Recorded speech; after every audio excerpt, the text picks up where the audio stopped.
rappelle uniquement quelques principes et concepts de base. Le référentiel ACF répond au principe d'audit de présentation sincère qui donc donne la possibilité à l'utilisateur du SCF de l'adapter à ses besoins. Ce principe s'oppose au principe de conformité. La conformité en audit d'un référentiel veut dire qu'on applique toutes les dispositions de SCF et tous les modèles donc imposés par le SCF. Ce n'est pas le cas du SCF. C'est donc d'un principe de présentation. Il répond à la définition du principe donné par les IFRS, IAS, principe qui est défini en termes d'audit, je ne parle pas des principes comptables, qui est défini par le paragraphe 13 de la norme 200. Et vous savez que la norme 200, c'est le cadre conceptuel donc des ISA. Deuxième grande problématique, cette norme concerne donc les événements postérieurs à la date de clôture. Il y a des dates qui sont normalisées en audit. Il y a la date des états financiers, c'est la date de clôture. Vous savez que le langage est normalisé. Donc on parle de date des états financiers. Ensuite, il y a la date du rapport de l'auditeur. Et ensuite, il y a la date d'approbation des états financiers. Et enfin, la quatrième, c'est la date donc, de publication des états financiers. Les événements postérieurs sont définis aussi bien par la NAA 560 que par l'IAS 10. L'IAS 10, donc c'est la norme comptable qui définit ces événements. Ce sont donc des événements défavorables ou favorables qui interviennent entre la date de clôture et pour nous la date d'approbation des états financiers et qui peuvent avoir des impacts significatifs en termes de montant ou en termes d'informations à fournir dans l'annexe. L'annexe, comme vous le savez, bien sûr, c'est un état financier à part entière.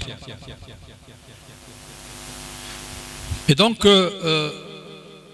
il y a deux sortes d'événements. Il y a des événements qui impactent les états financiers. Et il y a des événements qui interviennent après, mais qui n'impactent pas les états financiers, mais qui doivent donner lieu uniquement à une information en annexe. Et un troisième type d'événements sont des événements qui interviennent et qui mettent l'entité en situation de rupture du principe de continuité d'exploitation. Ces événements donc, qui mettent en cause la validité du principe de continuité d'exploitation est géré en termes d'audit par la norme NAA 570. Donc aujourd'hui, nous allons nous limiter à la norme 560. Cette norme a fait l'objet d'une décision, il y a 4 normes qui sont sorties, qui a fait l'objet de la décision donc numéro 002 du 4 février du ministre des Finances.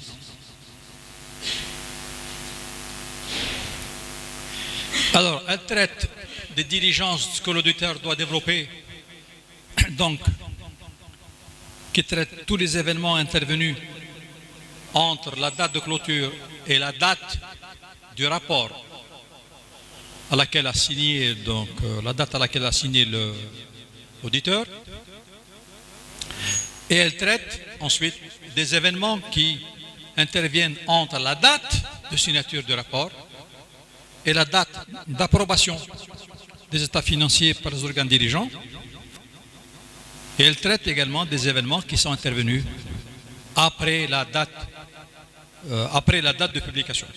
Nous allons voir quelles sont les diligences donc, menées par le commissaire aux comptes. Que l'objectif du référentiel NAA, c'est de permettre à l'auditeur d'un état financier historiques. Les états financiers sont définis comme des états financiers historiques. Ça peut concerner l'ensemble des états financiers, donc les 5 états. Ça peut concerner un seul état financier, comme ça peut concerner une seule rubrique d'un état financier. Donc l'ENA se propose de définir les diligences globales que doit entreprendre un commissaire aux comptes en vue de formuler une opinion sur les états financiers. Ces opinions, ça peut être soit une opinion non modifiée, c'est avec une certification.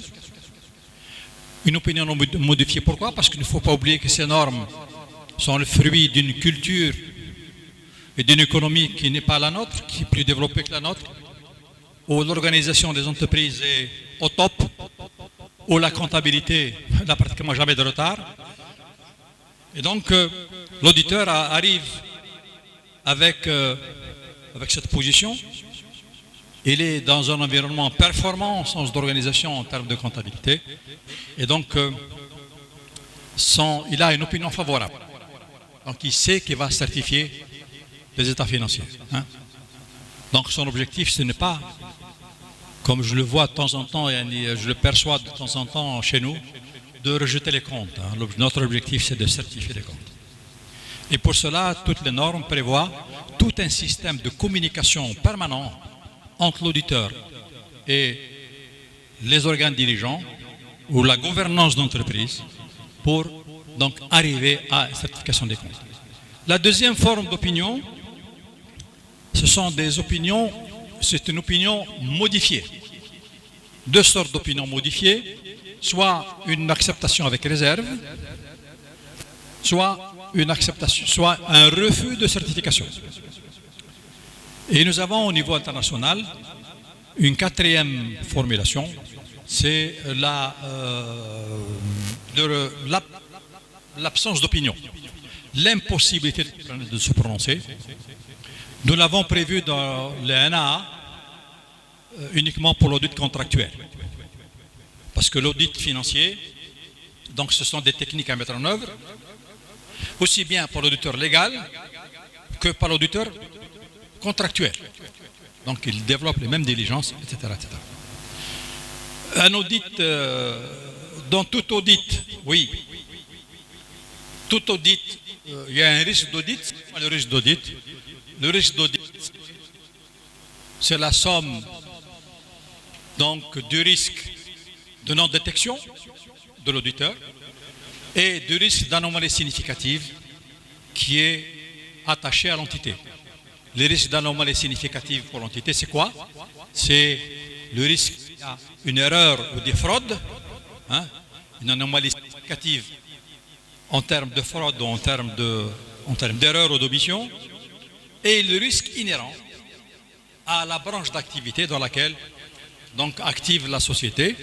Par exemple, c'est évident que Sonatrach, l'activité pétrolière n'a pas les mêmes risques qu'une activité de production de parfums. Donc ce n'est pas la même chose. Et ce risque d'audit, c'est un risque qui est défini en fonction des seuils de signification. Et ce seuil de signification n'est pas formalisé, n'est pas chiffré ni à l'échelle nationale ni à l'échelle internationale. Il relève du jugement professionnel que tout professionnel doit donc mettre en œuvre, en raison et en fonction également de l'exercice de son esprit critique. Donc voilà les préalables, j'allais dire, de l'audit. Il y a 36 normes, il y a 33 qui sont prêtes, il nous reste encore 3 à formaliser. Chaque norme a un objectif. Donc là, l'objectif de la norme de l'auditeur, conformément à la norme 560, c'est de s'assurer que l'auditeur a pris en charge les événements qui sont intervenus aux différentes dates et que ces événements, s'ils ont une importance significative, donc ont été correctement traduits dans les états financiers en termes de montant ou en termes d'informations à fournir. Voilà, tel est donc le champ d'application de cette norme. Bon, l'objectif, c'est de recueillir les éléments probants est suffisant pour savoir si l'ensemble des impacts significatifs ont été pris en charge dans les états financiers. Qu'est-ce qu'on entend par élément probant et suffisant? Élément suffisant, ça veut dire qu'en termes de nombre, en termes de quantité, il y a suffisamment d'éléments, en termes de nombre d'éléments d'opérations à prendre en charge qui ont été pris en compte. L'élément probant, ça veut dire que c'est l'élément qualitatif. Qualitatif. C'est ça que veut dire ce terme. Deuxième objectif de l'auditeur, c'est de traiter de manière appropriée les événements dont il a connaissance après la date de son rapport. Donc il a fait son rapport et des événements se sont produits après la date de son rapport. Qu'est-ce qu'il doit entreprendre comme diligence? L'auditeur doit mettre en œuvre des procédures d'audit pour identifier les événements, évaluer les risques et leur impact sur les états financiers. Parce que nous sommes dans une approche par les risques. Allez-y. Deuxième objectif, deuxième diligence à faire. Donc il doit d'abord identifier les événements. Nous allons voir quels sont ces événements tout à l'heure. Évaluer les risques, évaluer les impacts. Ensuite, il doit demander à la direction de l'entreprise, ou, si c'est important, à la gouvernance d'entreprise. La gouvernance, ce sont l'ensemble des personnes qui sont impliquées dans la gestion. Dans les SPA, par exemple, c'est le conseil d'administration. Donc, il va lui demander une lettre d'affirmation par laquelle les dirigeants ou les gouvernants de l'entreprise affirment qu'ils ont pris connaissance des événements postérieurs à la date de clôture et, éventuellement, s'ils existent, leur impact a été correctement comptabilisé dans les états financiers. Donc, c'est une lettre écrite que l'auditeur, qu'il soit contractuel ou légal, doit demander à la direction. Zid. Troisième, on rentre dans le cadre des procédures maintenant, procédures proprement dites. Il va faire une revue et il va vérifier par sondage la documentation comptable et de toutes les transactions qui sont intervenues entre la date donc, de clôture et la date de signature du rapport, ou une date la plus proche possible de la date de signature. C'est par exemple si le rapport TACME date du 15 avril, vous n'avez pas tenu compte des événements jusqu'au 15 avril, parce que ça demande le temps de rédaction, etc. Nous disons le 10 avril, le 5 avril, les délais ne sont pas précisés. Donc l'ensemble de ces informations-là, il faudrait qu'ils en prennent connaissance. Et cela s'applique également à l'auditeur qui termine son mandat. Supposez que vous êtes commissaire aux comptes, le mandat TAC se termine en fin 2015, vous n'avez pas encore signé votre rapport. Pardon. Des événements se sont passés. Donc il faut examiner ces événements. On peut vous dire, monsieur, mais où je dis que les événements sont passés en 2016. Vous n'êtes pas commissaire aux comptes de 2016. Eh bien non. Donc vous devez tenir compte de l'ensemble des faits qui pourraient concerner 2015, mais qui se sont produits en 2016. Dans le cadre de la communication avec les dirigeants d'entreprise ou sa gouvernance, demander si tous les événements qui sont susceptibles d'être intervenus ont été pris en charge.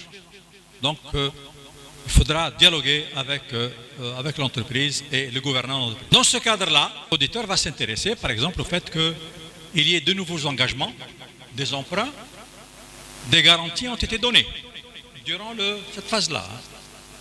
Pourquoi? Parce que ça pourrait avoir des impacts. Supposez que l'entreprise a donné, par exemple, en janvier 2016, une caution à sa filiale pour couvrir un crédit. Et donc, sa filiale tombe en faillite, a des difficultés financières au mois de février ou au mois d'avril. Votre rapport n'est pas encore terminé. Donc, vous allez apprécier ce risque-là et vous devez comptabiliser donc une provision pour. Un autre élément, on va s'intéresser aux cessions, aux acquisitions d'actifs qui ont été réalisées ou sont envisagées. C'est pour voir si des opérations, par exemple une opération d'acquisition a été dénouée en 2016 et que l'opération de constatation a été effectuée, a été bien correctement comptabilisée sur 2015. Des événements sont survenus concernant le caractère recouvrable des actifs. Par exemple, vous avez un client qui tombe en faillite, ou il a des difficultés financières. Donc les risques de perte de valeur sont significatifs. Donc vous stabilisez une perte de valeur sur l'exercice 2015. Des augmentations de capital ou d'émissions d'instruments financiers ont été réalisées, telles que l'émission de nouvelles actions ou obligations. Aussi, une convention de fusion ou de liquidation est intervenue ou projetée. Ça peut être le cas, par exemple, supposez que vous avez lancé une opération de capital d'emprunt obligataire, et ces emprunts obligataires sont convertibles, par exemple, en actions. Donc vous devez en tenir compte dans les états financiers. Des développements nouveaux sont intervenus concernant les passifs éventuels. Un passif éventuel, vous savez que les passifs sont définis comptablement comme une obligation vis-à-vis d'un tiers. C'est ce qui les distingue d'ailleurs de la perte de valeur qui est liée à des actifs. Donc lorsque l'obligation comporte une faible probabilité qu'elle ne soit pas exécutée, par exemple, vous avez un procès et votre avocat vous dit que les probabilités de perte de procès sont faibles. Mais le risque, il existe, il est toujours là. Mais comme la probabilité ne dépasse pas 50%, je ne vais pas comptabiliser une provision pour risque. Donc je vais la mettre dans le passif éventuel. Donc c'est un passif qui est incertain.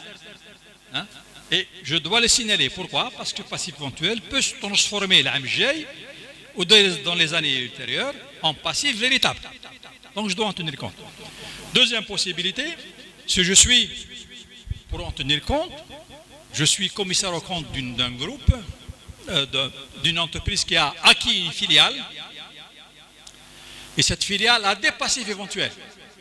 Dans le cadre de la consolidation, je dois comptabiliser les passifs éventuels en consolidation comme un véritable passif, dans l'objectif de diminuer le goodwill.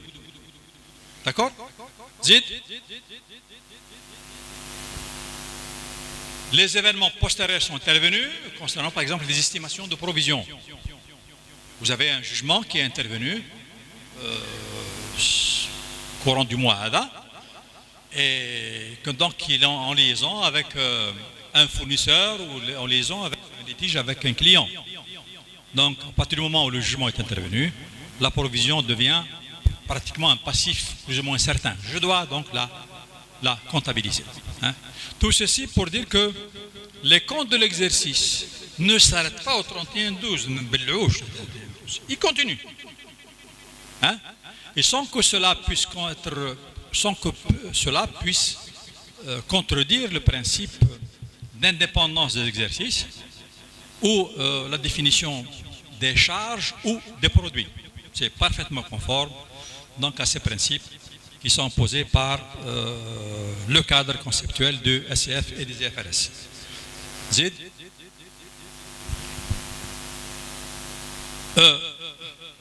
On doit s'interroger aussi, mais là c'est l'objet de la norme 570, continuité d'exploitation, sur le fait que est-ce que ce principe est toujours valable, est-ce toujours valide, parce que la comptabilité repose sur deux principes fondamentaux qui sont sous-jacents. C'est la comptabilité d'engagement, comptabilité d'entreprise, comptabilité de droit constaté, tout ça, ça veut dire la même chose, et le principe de continuité d'exploitation, qui est un principe fondamental qui est posé dans l'intérêt public. Je prends le cas, par exemple, d'une entreprise qui tombe sous le coup de l'article 715 bis 20. Hein. Le conseil d'administration a réuni les actionnaires pour décider de la continuité ou non dans les 4 mois qui suivent l'exercice. Mais au bout de 2 ans, rien ne s'est passé. Hein? Au bout de 2 ans, rien ne s'est passé. Vous savez qu'au bout de 2 ans, si rien ne se passe, si la situation négative reste toujours négative, donc inférieure au quart du capital social, tout intéressé peut demander la dissolution de l'entreprise. Et donc, si nous sommes dans ce cas-là, donc la validité du principe de continuité d'exploitation est posée. Et l'auditeur peut donc demander, voire exiger, sinon ce serait une cause de refus de certification, que les états financiers soient arrêtés sur la base d'actifs liquidation. Hein? Donc les normes ne s'appliquent plus, puisque ces normes ne s'appliquent que dans le cadre de la continuité d'exploitation. On doit s'intéresser également, dans le cas des diligences, on lit tous les documents, tous les procès-verbaux qui sont intervenus après la date de clôture, tous, pour localiser. On doit poser des questions, hein, pour essayer d'identifier toujours ces événements, évaluer leurs risques en termes de signification et évaluer éventuellement leur montant sur les états financiers.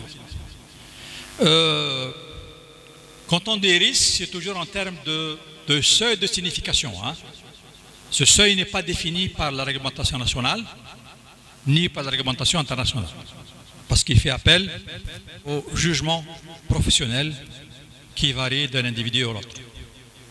Ce jugement professionnel repose sur un principe fondamental qui est celui de l'indépendance de l'auditeur et de l'objectivité.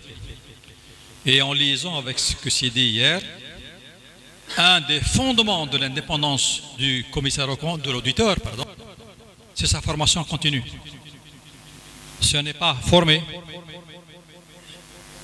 donc on ne répond pas aux critères d'indépendance et on ne peut pas être auditeur.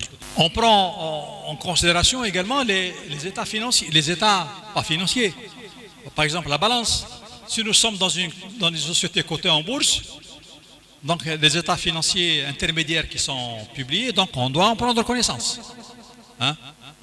Sinon, on doit prendre connaissance de la balance, des balances, etc., des journaux auxiliaires, tout ce qui a été comptabilisé, tous les documents en quelque sorte, disponibles au niveau de la société, hein, pour donc identifier ces événements.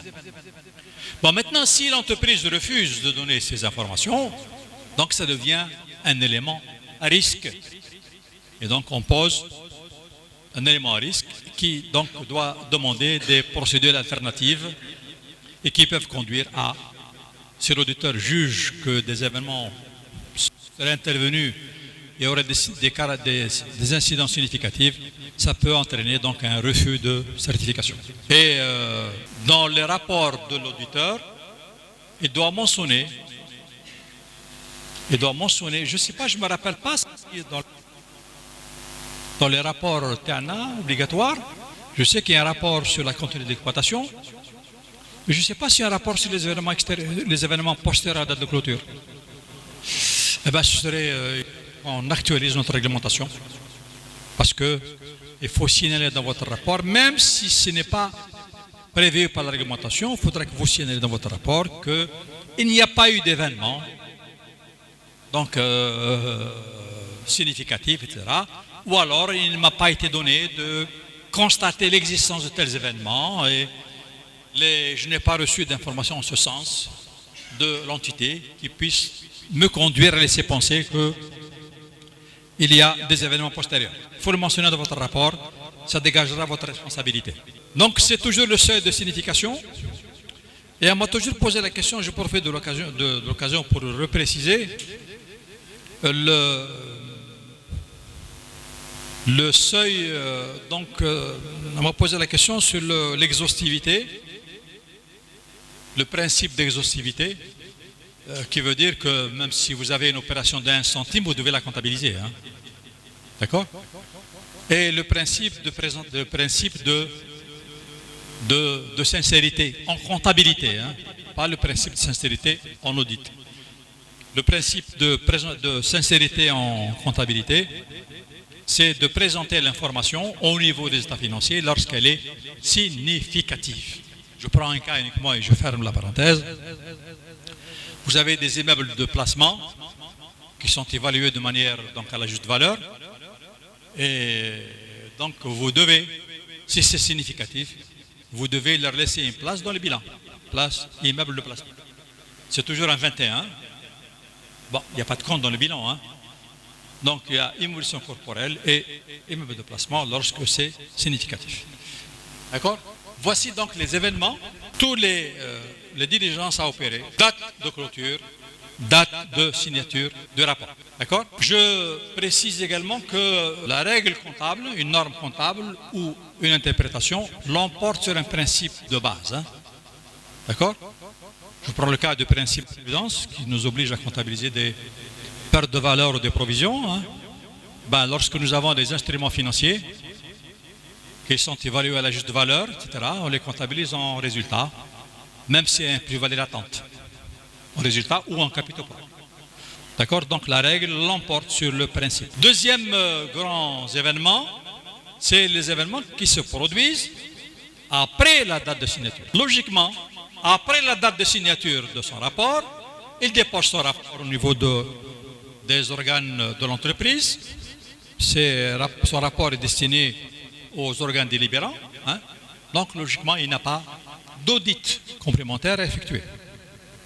Mais si l'entité informe l'auditeur qu'il y a des événements qui se sont passés après la date de son rapport, à ce moment-là, il doit effectuer, allez-y, il doit effectuer des audits complémentaires. Mais l'audit complémentaire ne doit porter que sur l'élément signé par l'entreprise.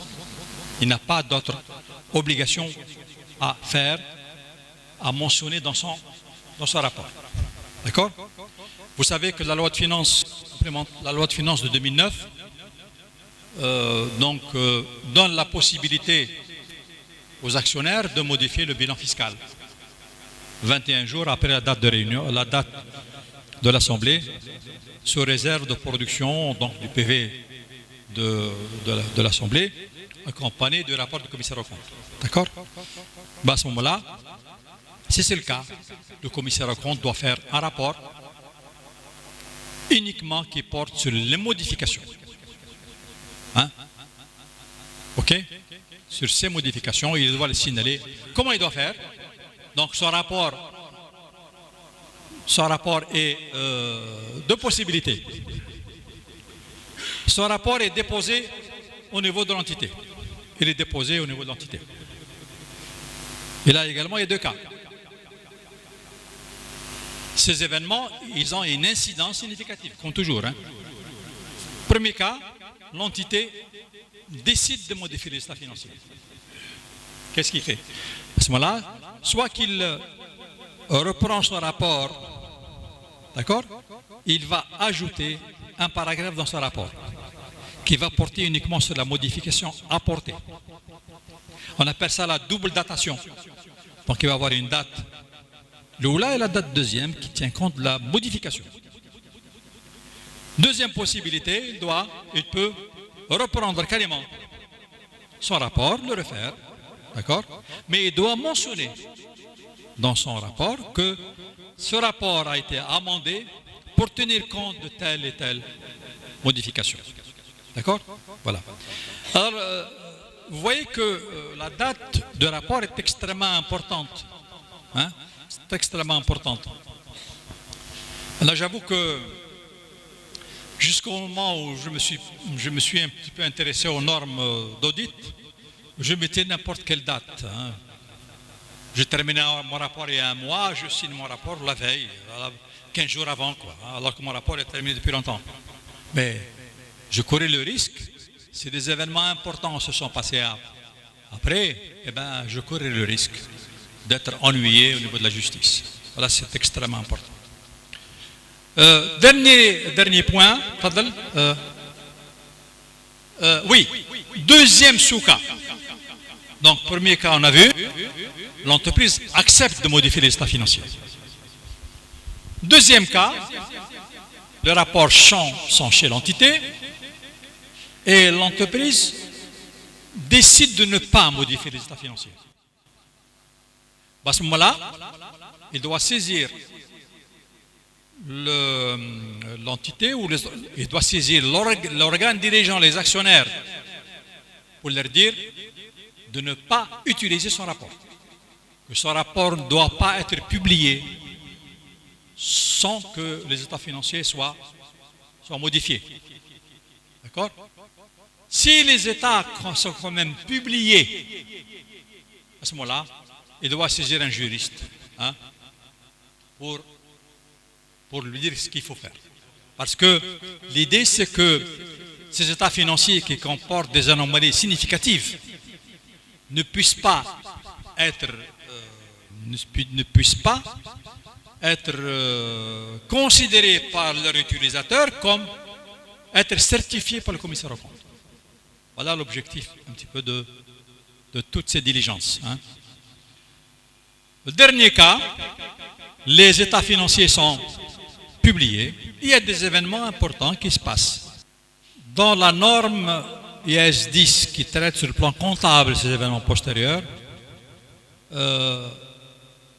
la date de publication des états financiers, c'est la date à laquelle l'organe dirigeant est autorisé à publier dans la presse les informations financières, avant même que les états ne soient officiellement arrêtés, par exemple par le CA.